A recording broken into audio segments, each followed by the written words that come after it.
Good afternoon, welcome to Italy and welcome to the launch of the all-new Ferrari Portofino. Very excited to bring this content to you. When this car launched at Frankfurt, I couldn't get over the massive aesthetic change over the Ferrari California. As soon as I saw it and I heard about the engine upgrades, I was really excited to drive it. That event was in September, it seems like it was only 5 minutes ago, and now we're here and I'm going to immerse you firsthand in what it's like to drive the all-new Ferrari Portofino. So let's have a quick look around the other specs and cars which are here, and then hop in our own car and immerse you in this brand new retractable hardtop.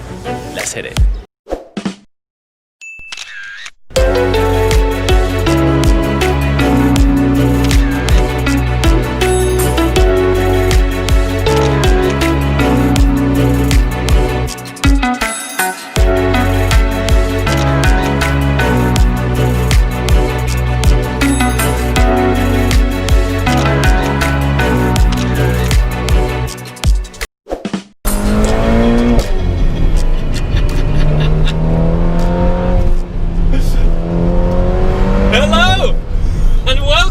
To the all-new Ferrari Portofino. We are here in the delightful Italian countryside. The sun is shining, it's February. I am ecstatic and thankful to be here.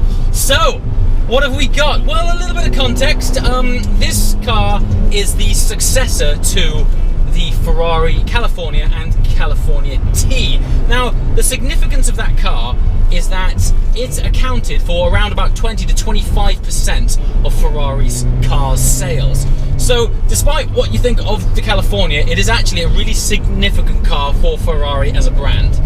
Now, let's not beat around the bush. The California has always been the softer car from the Ferrari lineup, especially when it launched. It had the 458 Italia and Ferrari F12 as its brothers, and they are a hell of a lineup to look up to.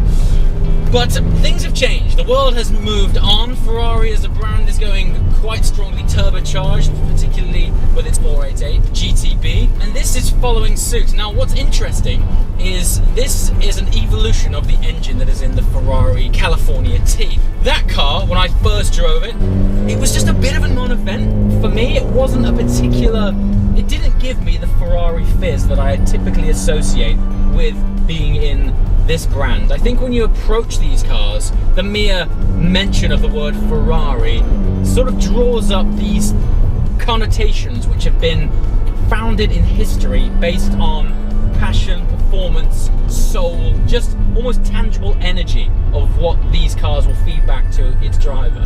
And while the original California had a naturally aspirated V8 engine, and it kind of made up for its softer GT traits by having audible delight, the California T for me fell short and basically was a lovely Grand Tourer, but lacked the sort of sparkle that I typically expect out of a prancing horse.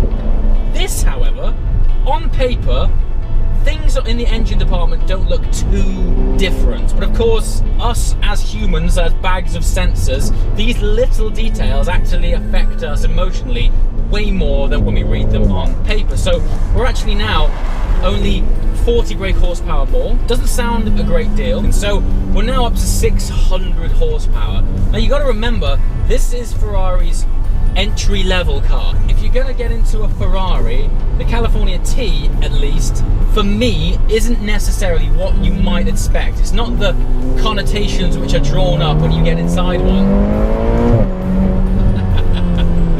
I'm sure you can tell this is a very different story. The torque is lovely. It is a really thick swell of very usable torque, and mated to that dual clutch 7-speed gearbox. What is lovely is when you put this thing in sport on the Manettino, you're getting those nice reassuring taps in the back upon upshifting. There's almost this subtle 488 GTB feel about the drivetrain, and it actually sounds like a 488 too. So the audible delight is back. Now, it's not naturally aspirated, but for a turbo engine, I think it sounds fantastic. So this channel's all about driving, and we are in a Ferrari, and even though it's positioned as their daily GT car, it very much still has sprinkles of DNA that have come from history of performance. Check it out. Wow. Lovely torque. It's the torque. You're really riding this massive swell of torque. Now, because it's a turbocharged engine, it does not rev out quite as high as their naturally aspirated counterparts. Now, one of the beautiful traits of an engine like that is that you can scream it right out. But where the turbocharged engine makes up for it, and this wonderful gearbox, is that you're constantly shifting because it runs out of steam just before 8,000 RPM. But with a gearbox like this, it's very playful. You're really up and down it, and you're playing it like an instrument. Just listen to how fast it shifts, right? So we're in second now. Third, fourth, and you're compelled again to shift back down, and now we're into second, and on tight twisty roads like this, it's so playful.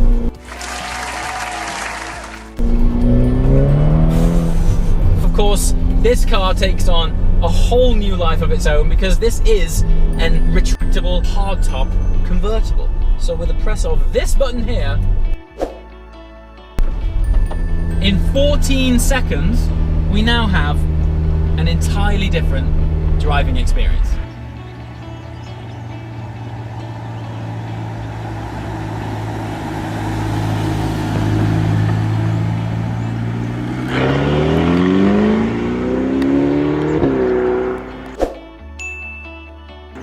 And then you're in a whole new world.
Gearbox is so good.